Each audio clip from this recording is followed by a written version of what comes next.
Welcome back to Short Times. Today I am going to walk you through the film Upgrade from 2018. So here we go. Film begins in the foreseeable future. Asha and Gray Trace reside in a house where technology manages practically all aspects of daily life. She works for Cobalt, a tech corporation, and Gray is a mechanic. In order to meet with Gray's client Erin Keene, Gray takes Asha to a hidden place, where Erin shows Gray and Asha a brand new very innovative chip called STEM that has the potential to transform both science and medicine. On their way home, as their car drives itself, Gray and Asha attempt to have a sex inside the car. However, it looks like the car has been hacked as it takes a trip towards Gray's old neighborhood. Later, the couple is injured when the car crashes near a junkyard. Right after that, four thugs, led by Fisk, drag them away. Fisk buddies knock Gray to the ground and shoot Gray in the spine, while Fisk shoots Asha. Gray tries to speak to Asha, but she is dying as they leave. Following that incident, Gray woke up in the hospital, and now he has quadriplegia. He stays in the hospital for a while, as his mother Pamela helps to make him more comfortable. Gray also meets Detective Cortez, who is working on the investigation of the criminals responsible for Asha's death and Gray's injuries. The authorities used surveillance footage from drones flying overhead during the murder to identify the suspects, but they have no leads. After some days, Gray is later visited by Erin. He promises him the chance to walk again if Gray lets him implant STEM in his back. Gray is opposed to the idea, but Erin points out that Asha would have wanted him to walk again. Later, Gray agrees to that and implants the STEM on his spine, and committing to a non-disclosure agreement to assure that he won't discuss STEM with anybody. He regains muscle control and can once more walk. Without telling his mom, Pamela, about the discovery, he returns home. Gray soon begins to hear a voice talking to him. It's STEM, as it turns out. At first, Gray freaks out,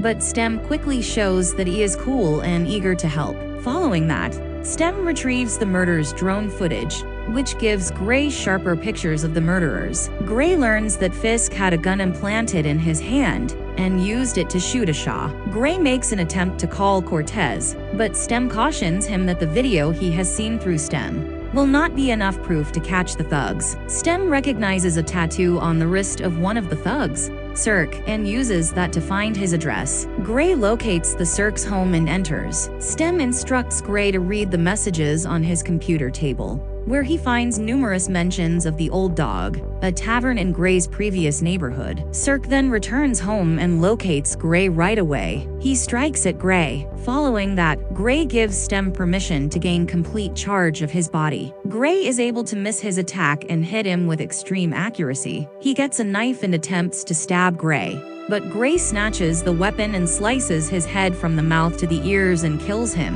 After that, Gray vomits upon discovering he has just murdered a man. At the same time, STEM then assists Gray in cleaning up the crime scene to remove any proof of his presence. Erin meets with Gray after keeping an eye on STEM's movements. He is aware that Gray murdered Cirque, but Gray claims that he never stated that STEM could communicate with him. Following that, Gray is instructed by Erin not to pursue anyone else. Scene shift to Cirque murder. Cortez examines additional drone footage. After Cirque's body is examined at the mortuary, Gray, in his wheelchair, passes by. Immediately, she pays him a visit and inquires as to what he was doing there. Gray creates a story despite knowing he can use his disability as an excuse. Following that, Gray visits Old Dog in his wheelchair. He then asks the entire pub if anyone connected to his wife's murder will come forward. Tolan, one of the witnesses, stands up and admits he was there. He pushes Gray into a shadowy area where he and a few other thugs attempt to hurt him, when STEM takes action and beats the living hell out of them. He holds Tolan down and starts to torture him with a knife until he confesses the identity of Fisk. At the same time, STEM informs Gray that Erin is trying to manually turn him off,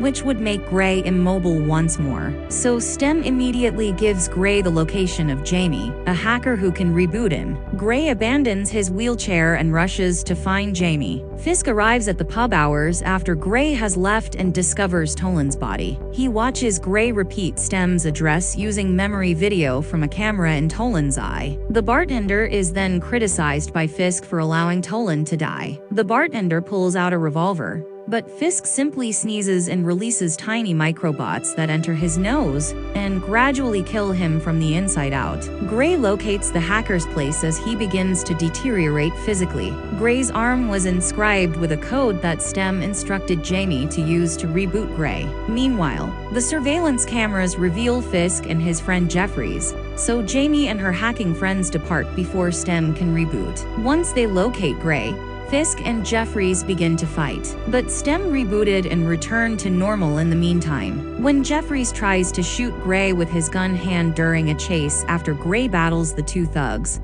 Gray grabs his wrist and forces Jeffries to blow his brains out. At the same time, Fisk fled the spot to save his life. Following that, Gray returns home, where Pamela sees him walking. He tells her the truth, but he begs her not to tell anyone. Cortez then arrives at the house to inquire further after discovering his wheelchair outside Old Dog. Gray creates a brand new story in which he was out and about trying to be a hero when he was attacked by a man who took his wheelchair. However, Cortez suspects him and leaves a microphone on his code and leaves the place. Following that, Gray tries to locate Fisk, but he learns that Cortez is driving after him. Stem mentions Cortez's bugged on his jacket so that she is following. Gray is able to lose Cortez after a chase through forcing another car crash with hers. Gray confronts Fisk after discovering him there. Fisk admits that although Gray was the only goal and Shaw was simply a bonus, he was hired to ambush him. Upon discovering that Cirque was his brother, Gray teases Fisk, joking about having murdered him.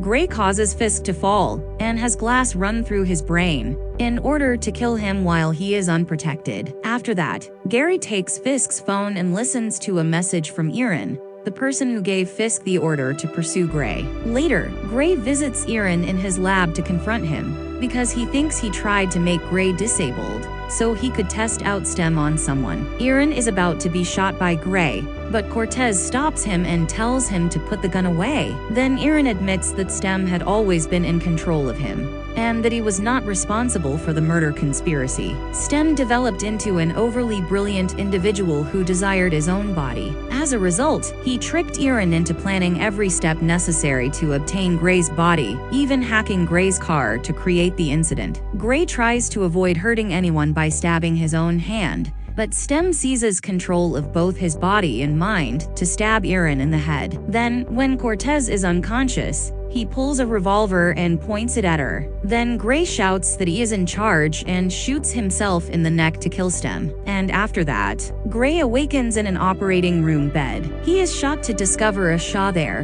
who is happy that he is awake. The vehicle crash seems to have caused him to awaken from a coma. However, this is a lie. Gray is trapped in a fantasy in which he can reunite with a Shaw once more because his mind has collapsed. Stem took entire control of both his body and mind. After revealing his control to Cortez, Stem shoots her to death and then departs. Finally, the film ends in mystery.